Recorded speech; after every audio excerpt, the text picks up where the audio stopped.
Joe is an ugly ninja. Just kidding. Joe is former ninja who escaped from his clan and wants to live peacefully with his family.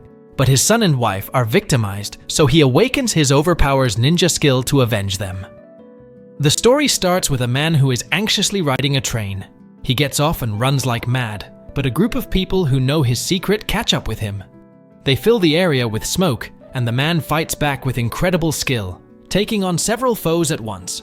The enemies throw blades at him, so he draws his own blade to defend himself. The enemies then switch to metal needles called senbon, but the man has amazing reflexes and catches them with his teeth, spitting them back at his attackers. However, the man is outnumbered and overpowered. He is captured when a device grabs his neck, and he is dragged by a fearsome man. The wicked man slams the man to the ground and finishes him off with his sword. The enemies use a gadget to verify that their target is dead, and they leave. Meanwhile, a farmer named Joe is having a good time on his farm and goes back home to work on his motorcycle. He plays a game with his young son, Kyle, who tries to surprise him, and he tells the boy that he can see behind him.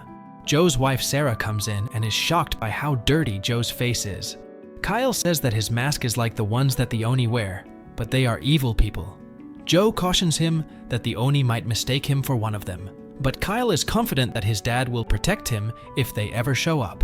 Joe jokes that he doesn't know if he can beat these imaginary creatures, but Sarah says that she will handle them for Kyle. Joe teases that he needs to finish fixing his motorcycle quickly. Later, a news report says that the man from before was killed, and Sarah is worried that it might have been the Oni. Kyle agrees that it was them, but it's time for him to go to sleep. The boy bids his mom goodnight, and Joe tells him that his birthday is coming soon.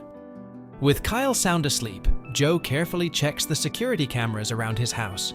Sarah is troubled by the way the man was killed, and the fact that no one knows who he was. Joe tells her not to worry and assures her that they are safe in their isolated location. Sarah is especially afraid of someone called the Reaper, but Joe says that it can't be him, since he always worked solo. The story continues with a scene of how careful Joe is about concealing their identity, as he erases their fingerprints from a doorknob. The happy family goes on with their tranquil life as usual, and Joe tries his best to be a good father, as he makes his son smile. One night, the news reports that another person was killed by a mysterious group. This is one of several deaths that have happened lately, so a big investigation is launched to find out what is going on. On Kyle's birthday, the loving family has a nice barbecue. They all laugh and sing songs, and Kyle blows out the candles on his favorite kind of birthday cake. Kyle opens a gift and finds a video game, and Joe gives him a new helmet too. Joe likes this one better than the scary Oni mask, so Kyle says that he is not a bad guy anymore, he is a hero. Sarah says that she just likes seeing his normal face. They are very happy, so they all say how much they love each other. That night, Joe gets out of bed, but he tells his wife to stay there calmly. Joe goes downstairs, where everything looks fine. Suddenly, something shows up in the window and Joe is attacked. The attackers break in, but Joe fights off many of them skillfully. His amazing skill lets him take one of their weapons, and he uses his sword to kill many of these men. While he is killing one guy, Joe hears his son scream for him. The alert Joe acts right away. He stops an attacker who tries to block him and totally crushes this guy. Joe runs to find his family as he grabs something, but another attacker shoots 2 metal needles through his neck. The stubborn Joe does not let that stop him, so he crawls up the stairs. The terrible pain is too much for him, and we see a strange figure outside. Joe finally gets to the 2nd floor, where he sees that many attackers have been killed. But then Joe is horrified when he sees Kyle and Sarah's dead bodies on the floor. Shock fills Joe's body, and the evil-looking guy says that Joe's wife fought well. This monster stabs his blade through her neck, making Joe very angry, but he is stabbed in the back.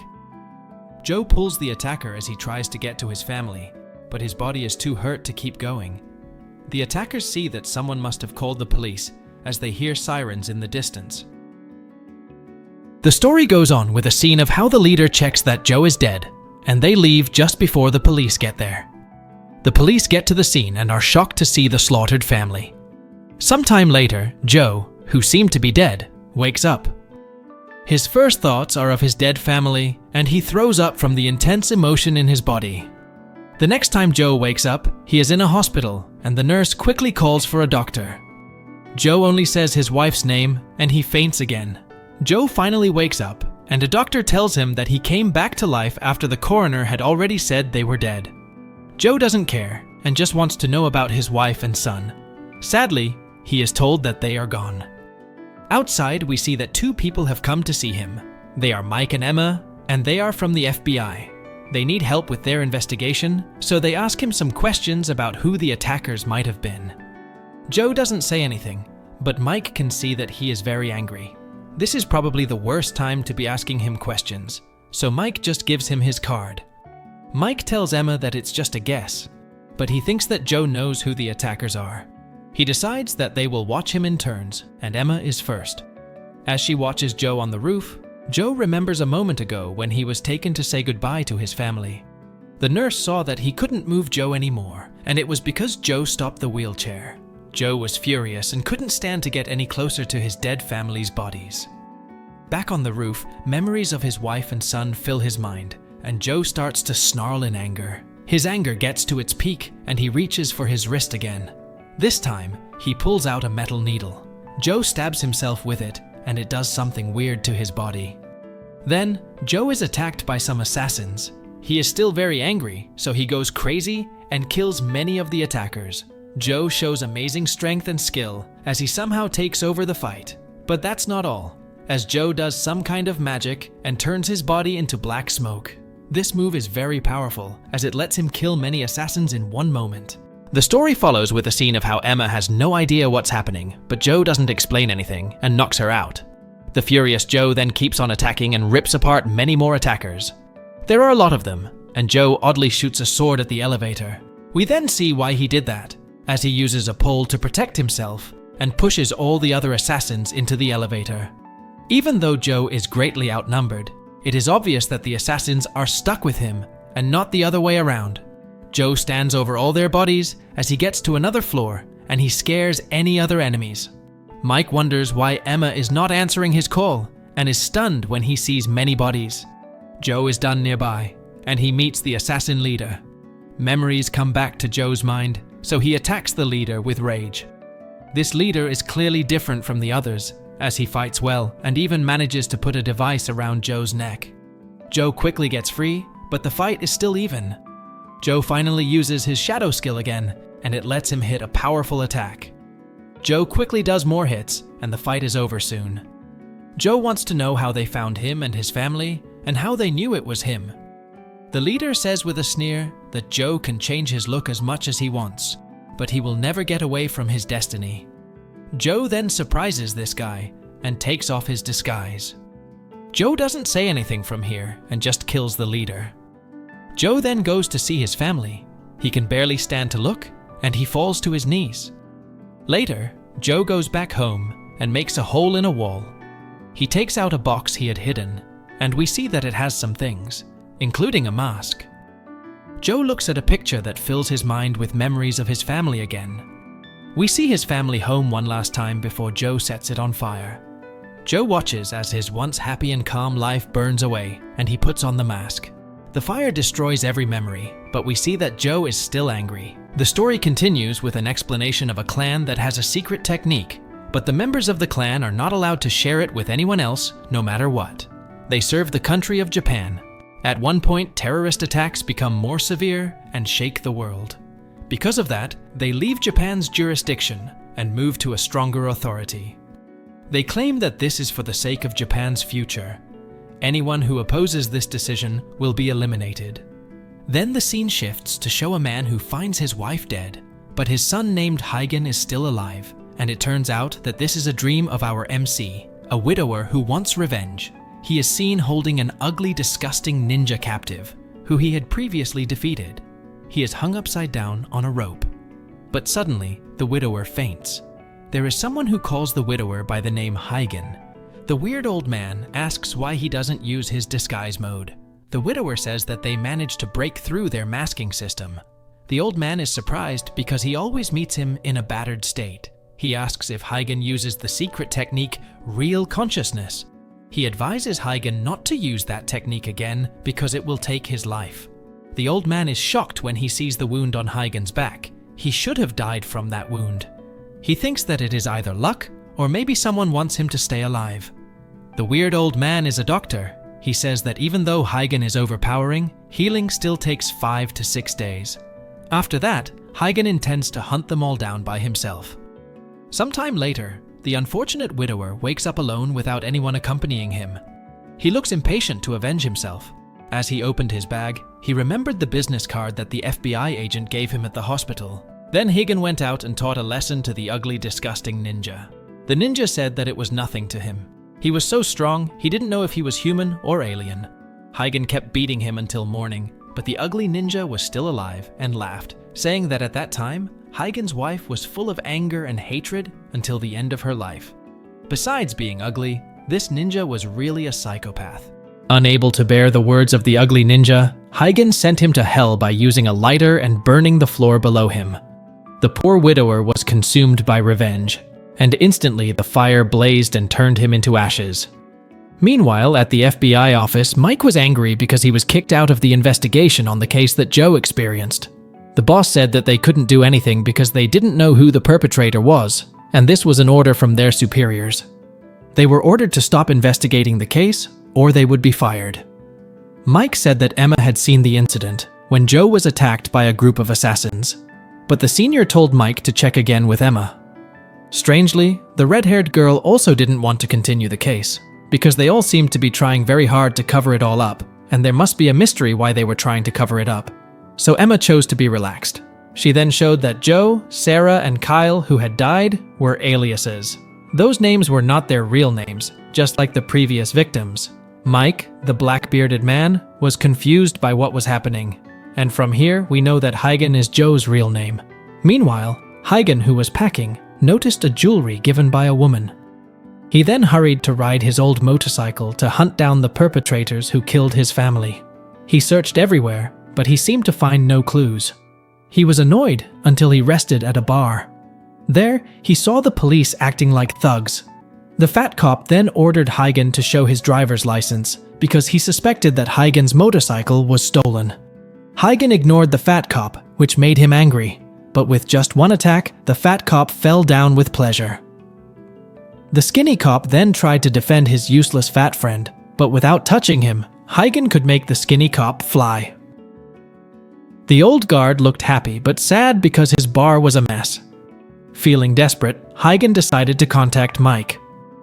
Meanwhile, Mike scolded Emma, who was busy playing VR. In this era, technology was developing rapidly, thanks to a company named Euza.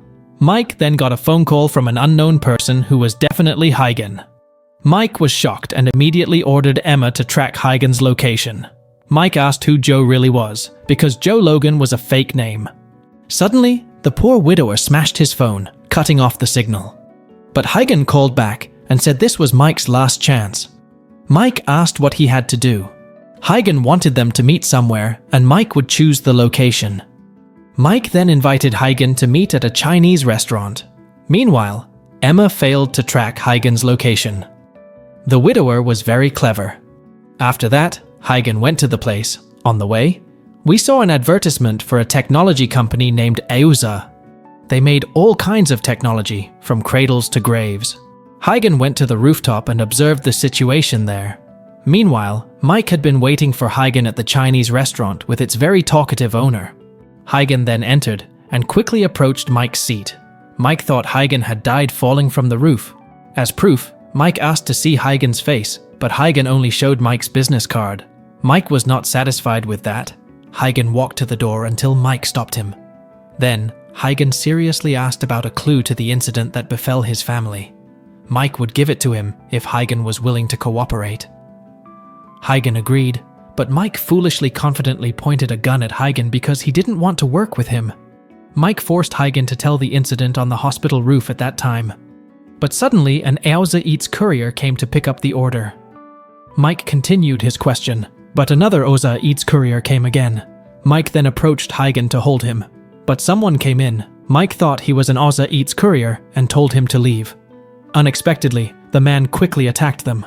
Luckily, Huygen was able to fend off his attack. The man used 2 sword weapons. Mike still tried to make himself useful even though he was a burden.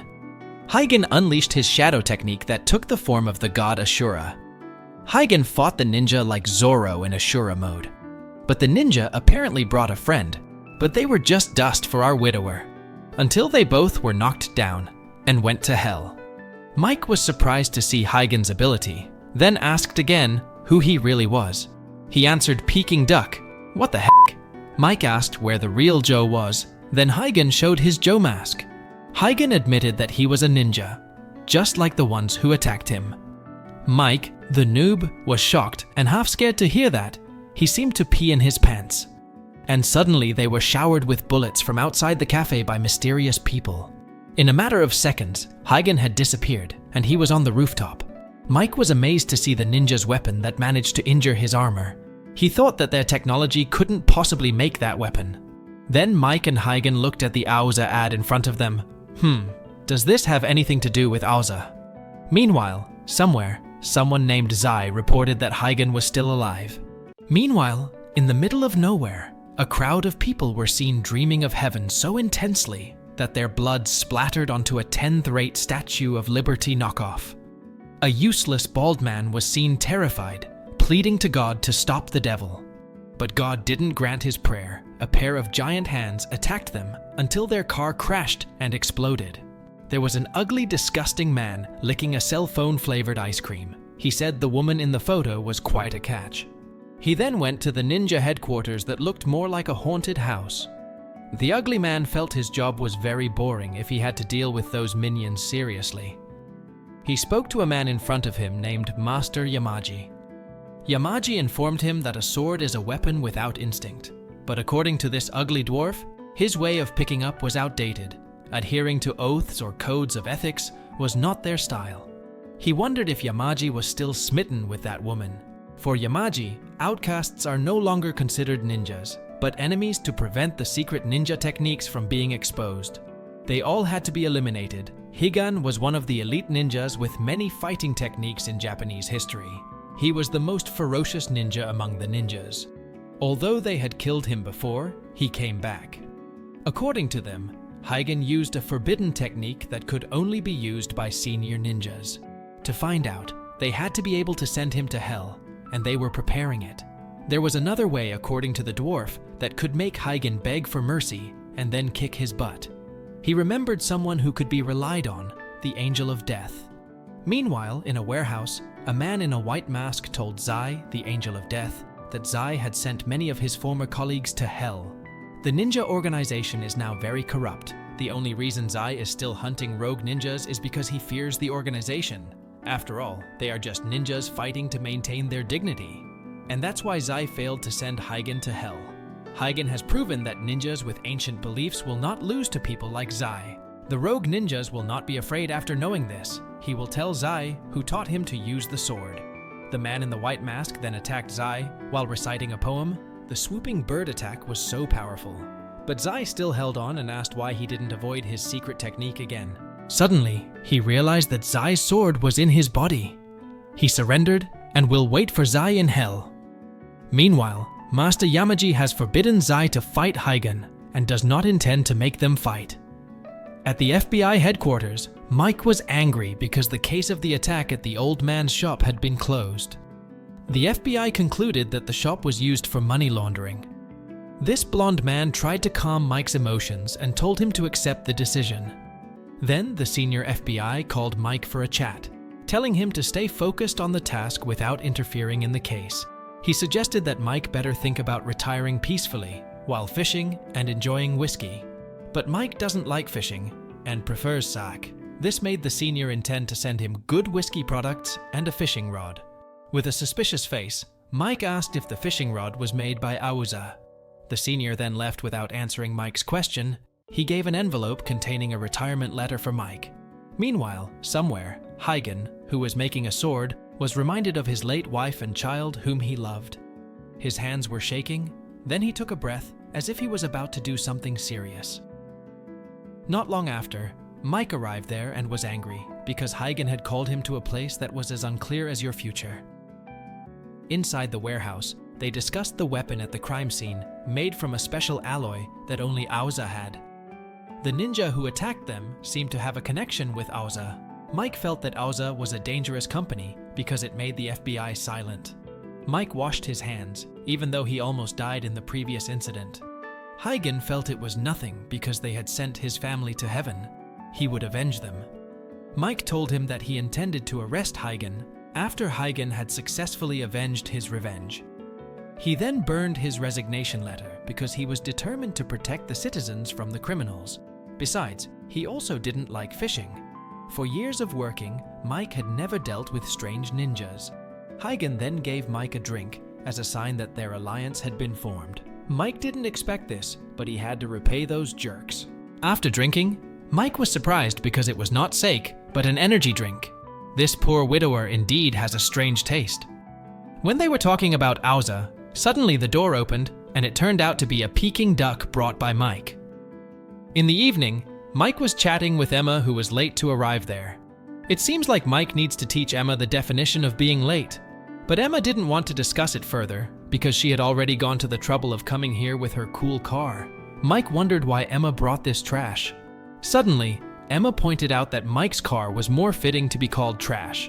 Then Huygen said that Emma's car was a vintage car made by the best designers in the 20th century. Emma was amazed to see Huygen, who understood so much about her old car. Huygen suddenly looked at Emma with a sharp gaze. Mike then told this useless ugly woman to shut up because they were going to discuss Auza. Emma invited them to get into the car. She showed the very futuristic interior of the car. The car was a large computer that she assembled herself, and all information about Auza had been collected in that old car. Auza is a multinational company that has many technology products. Its global market share is also high, so there is no country in this world without Auza support. But the growth of the company has raised many dark rumors, including journalists and organizations criticizing Auza experiencing mysterious deaths. One of them is the case of an ugly bald man who died mysteriously. He was a European politician who refused a cooperation offer from the Auza company. But now his successor is the opposite. He even attracts Auza to enter the country. And all those dark rumors are suspected to be related to ninjas. Mike felt dizzy facing the nightmare that was happening. Meanwhile, in a laboratory, the CEO of Auza was monitoring the development of reactor technology that could generate electricity in fantastic amounts. He is sure that this is the technology that will illuminate the future, and Auza will be the only best company. The world will be flooded with Auza technology products. After leaving the laboratory, Master Yamaji was waiting for him there. The CEO of Auza did not expect Yamaji to come here directly. He then handed over a photo, and the CEO of Auza said that it was a member of his team who was testing their latest weapon by making former ninjas as their experimental targets. And they still need a lot of data for that weapon. Yamaji suddenly stood up and said that Auza should not do such a thing again. On the other hand, Emma explained that if they wanted to find out about their actions and the ninjas, then going to Auza City would be a good first step. Surprisingly, Huygen pushed Mike, followed by a sword piercing Emma's junk car. Huygen then ordered Emma to immediately start her car. Meanwhile, the sword kept attacking relentlessly. With his inner eye, Huygen saw the position of the ninja attacking them, but stupidly, their junk car was hit by a truck. Huygen was the only one still conscious. He saw the ninja attacking them again, then he got out of the car and parried the ninja's attack. They crossed swords all the way to the rooftop of the building. The ninja quickly pulled out a magic rope weapon to attack Huygen, and Huygen once again turned into Ashura mode. It seems like he is a true fan of One Piece. That skill is very effective in making his enemies look like useless minions. The ninja fired a rocket from his mouth to attack Huygen, but this widower easily turned the situation around. He pulled out the device that was in the ninja's chest before dropping him down. Huygen was seen giving a signal to send to hell on that device, and the dwarf man smiled at that. Meanwhile, from afar, Huygen observed Mike and Emma, who were still unconscious because of the accident. Then suddenly, one of the cell phones belonging to the cell phone collector rang. From the cell phone, someone was heard saying that finally they could talk. The man had made sure that their conversation was not tapped by anyone, but he still refused to tell his name to Huygen. He told Huygen that Auza City was protected by various layers of security systems.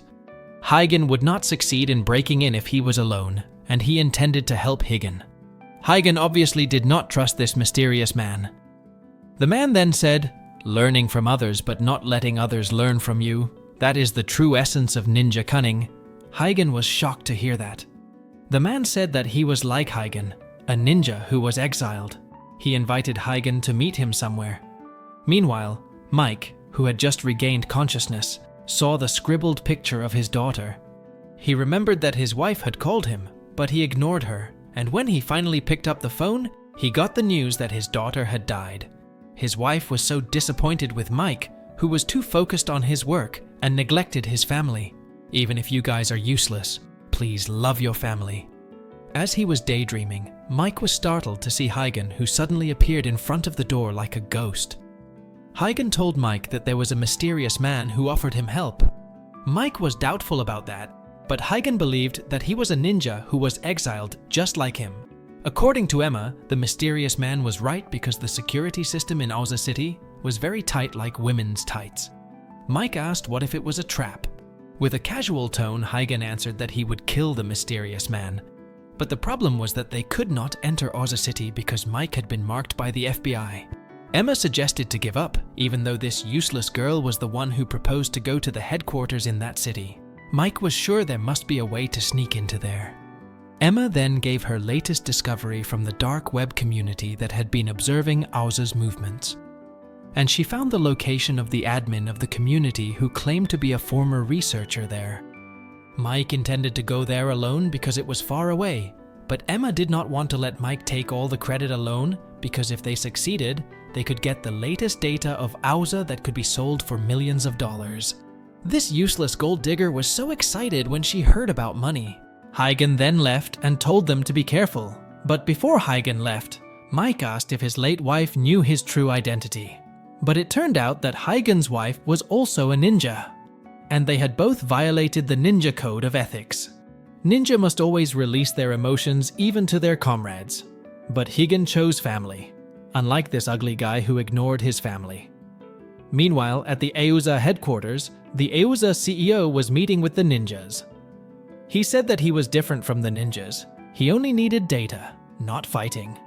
The ugly dwarf then asked what he would do when Huygen showed up. The CEO answered that this was the function. He had a great secretary. He asked if anyone had any other ideas. But Asuka said that the city's defense was 100% impenetrable, so there was no need to worry. Meanwhile, Big D, or let's just call him Big Dump, said that if Huygen dared to mess with his haircut, he would die. The dwarf mocked Big Dump's hair, which made Yamaji angry because they were not serious. He felt that Huygen was a serious threat, and they had to know his secret technique. But not with his worthless FBI friend. He was not a problem for them. The Auza CEO then agreed with Yamaji. On the way, the CEO was very impatient waiting for Huygen's arrival because he really wanted to get data for their new weapon. Meanwhile, at the ninja headquarters, Yamaji told Zai that he didn't need to go anywhere because Yamaji would send someone else to take care of Huygen, and they would force Huygen to show his secret technique. Huygen, who was riding without a helmet, remembered his past. The ninjas had to obey the code of ethics. The ninjas had to release their emotions even to their comrades, and the ninjas had to prioritize the mission over their lives.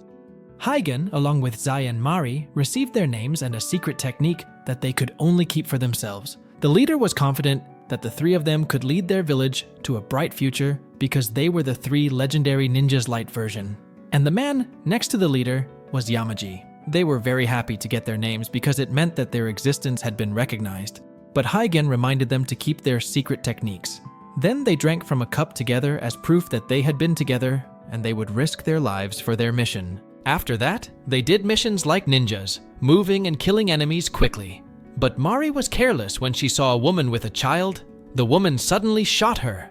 Huygen carried the wounded Mari away, leaving the mission. Mari, who had just regained consciousness, told Huygen to go, and then she grabbed a knife. But Huygen quickly caught the knife and hugged Mari.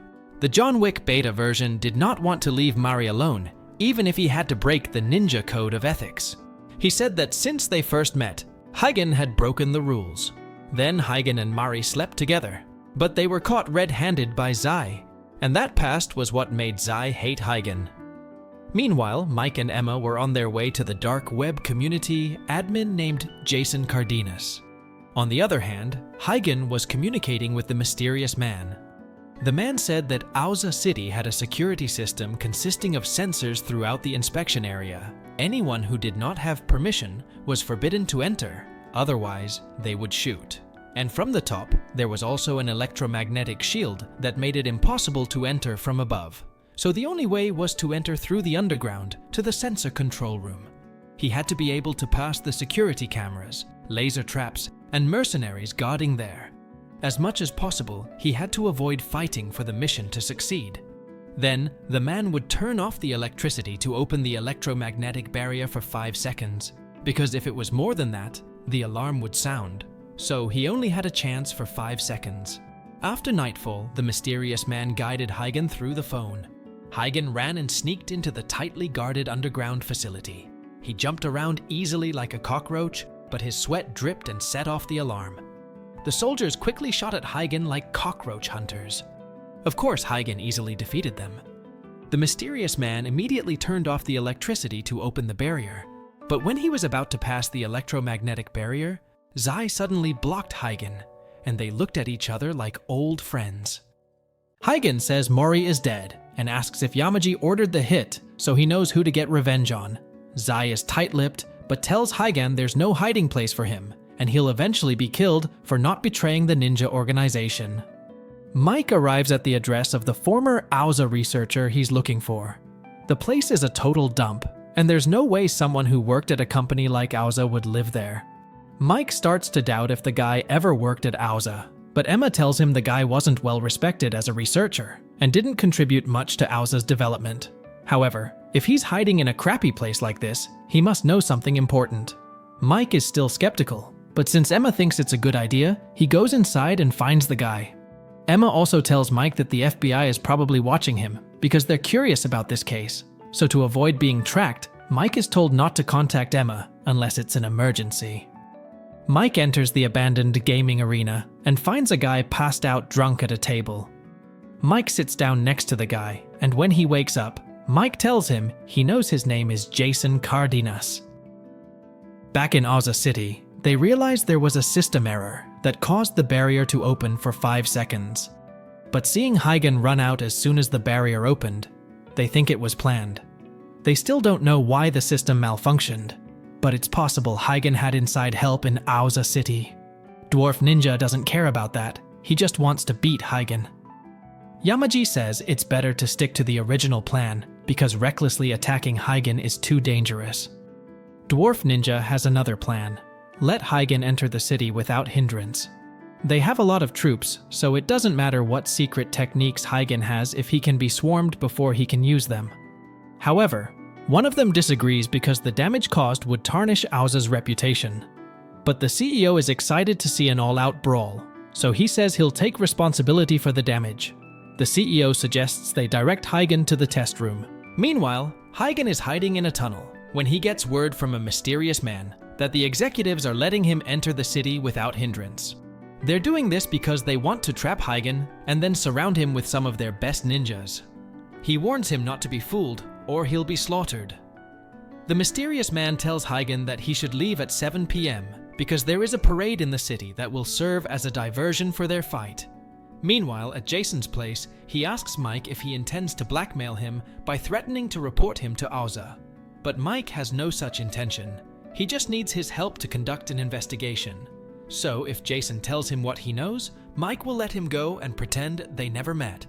However, Jason is more worried because Mike was able to find him.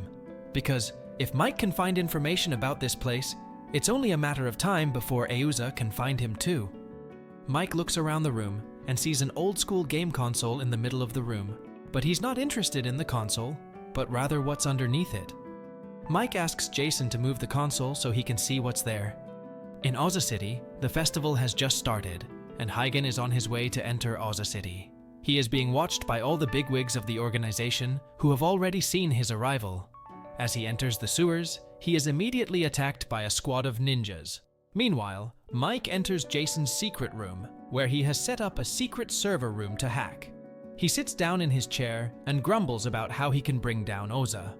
On paper, he resigned voluntarily, but in reality, he was worked over by the company until he was forced to quit. Mike understands Jason's feelings, but from the way he talks, it sounds like he was fired because of his bad personality. But the fact that he can go all out like this to get revenge on Auza shows that he's good at his job. Jason is very sure that Auza is not doing business properly, but no one believes him. That's why he's collecting their dirt to expose to the public. Because without enough evidence, people will think he's crazy. But Mike knows that Auza doesn't play it safe, so he believes Jason. Mike also wants to bring down Auza, so he asks Jason if he can hack their servers from here. Jason seems hesitant because Auza's security is no joke. If he hacks, they can be traced. But Mike assures him that he can protect Jason. On the other hand, Huygen is easily defeating the low-level ninja troops. He uses bombs to divert their attention and continues to run while killing other ninjas. He jumps over a group of ninjas and grabs one to use as a shield. Huygen then puts a bomb in the ninja's mouth and runs away before it explodes. Jason tries to hack their servers, but unfortunately, he is unable to disable all of their servers. Mike doesn't think that's a problem because the important thing is that they can get information from the servers. After Jason successfully accesses the server of Auza's engineering department, they find a research report from their latest experiment. But that's not what they're looking for. So they keep digging until they find the source code of the system. Still no use. Jason tries to find something else, but his access keeps getting blocked. Finally, he gives up on hacking the secret files and just peeks into the internal server, hoping to find a careless employee who has left a file. And sure enough, there is someone careless. They left a folder named Bound, which contains a list of aliases. Mike thinks it's used for the spies they have spread throughout the organization. As Mike looks at the list in more detail, he finds something that makes him wonder, because Emma's name is on the list. But he doesn't have time to think long. The alarm goes off. Auza finds out they are hacking, so Jason's access is blocked. Jason's security system also tells him that there are armed troops targeting them. Mike and Jason run to the server room. They hide under the table as Mike turns on his game console. That distracts the mercenaries who immediately start shooting at them. While they are busy shooting, Mike and Jason escape in Mike's car and manage to escape before being shot. And the one who leaked their plan to Auza is definitely the FBI. That's why the mercenaries were sent to capture them both. On the other hand, Huygen is facing off against Auza's mercenaries. Unlike Mike, they are scared to see Huygen. Smoke grenades are thrown, obscuring the view. When the smoke clears, 3 mercenaries are nowhere to be seen. 3 others shoot blindly, but Huygen emerges from the smoke, stabbing them in the neck with precision. While Huygen fights, Mike and Jason try to escape from the pursuing mercenaries. Mike calls Emma, but she doesn't answer. The situation gets worse when their car is riddled with bullets. Jason can't go any faster because his car is old. Mike sticks his body out of the window, firing back to distract them. Jason sees a truck driving ahead and takes the initiative to ram it, hitting the mercenaries' car. One car is destroyed, but another is still chasing them. Mike tells Jason to slow down and take cover behind him. When the car gets close, Mike shoots the driver right in the head, killing him instantly. Jason cheers, but Mike reminds them there's still one more in the passenger seat. Mike shoots through the window, causing the car to swerve and crash. Back to Huygen, he walks over to 2 security guards who have just seen him defeat the ninja troops. Their pay isn't enough to handle this situation, and they choose to run away. Huygen enters the elevator, and as he ascends, flashes of memory about his family appear, reminding him of why he's doing all this. He arrives in a large room and is surrounded by giant robots. The Auza bigwigs are impressed that he made it this far, but his journey ends here. The CEO watches from his gym, and Yamaji from a helicopter circling the test site. Seeing Yamaji, Huygen immediately attacks him, but is hit by the ninja. His face is almost hit, but Huygen manages to dodge and counter-kick. Unfortunately, the ninja's armor is too strong, and his attacks have no effect. Huygen is tripped and thrown into the air, pummeled by Big Dumb's giant fist. The attack doesn't stop, and Huygen uses his secret technique to disappear. The ninjas think he's going to attack, but he throws a bomb at the window and uses a grappling hook to chase Yamaji. Before reaching the top, his rope is shot off. Huygen falls to the ground, Becoming the center of attention, Hagen lies on the ground, contemplating his family for a moment. He accepts his fate, accepting the possibility of his death. However, not wanting to die in vain, he uses a secret technique that risks his own life. He pulls out a needle from his arm and stabs it into his body. However, at that moment, Dilly attacks him and throws him towards the other ninjas. As they prepare to counterattack, Hagen turns the tables and stabs one of the ninjas in the head. But their armor still protects them from fatal attacks. Hagen throws a smoke grenade to obscure their vision. With his increased speed, the ninjas are unable to see his movements. He continues to stab them, looking for weak points in their armor, but it seems that the armor is completely stab-proof. Hagen prepares to use another secret technique to penetrate the armor, but before he can complete his hand movements, he is stabbed in the chest with a spike.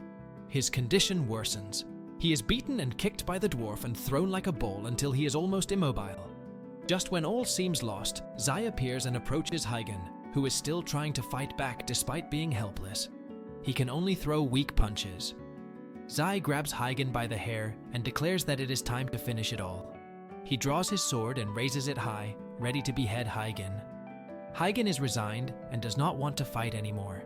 However, just as Zai's sword is about to strike, a pink-clad female ninja arrives and saves Hagen. No one can believe what just happened. Before the other ninjas can attack the pink ninja, their suits are disabled by an EMP device that the pink ninja had previously installed. The pink ninja immediately takes Hagen away by jumping off the building while throwing a bomb at Zai to stop him. On the other hand, we see Jason carrying the bullet-wounded Mike to safety. We don't know how serious his injuries are yet. And as for Hagen, he is still half-conscious and only now realizing what has just happened. Although he survived thanks to this unknown ninja, what will he do now that he has failed to get revenge? Thanks for watching. If you're enjoying the series, don't forget to leave a comment and like to support this channel. Love you guys.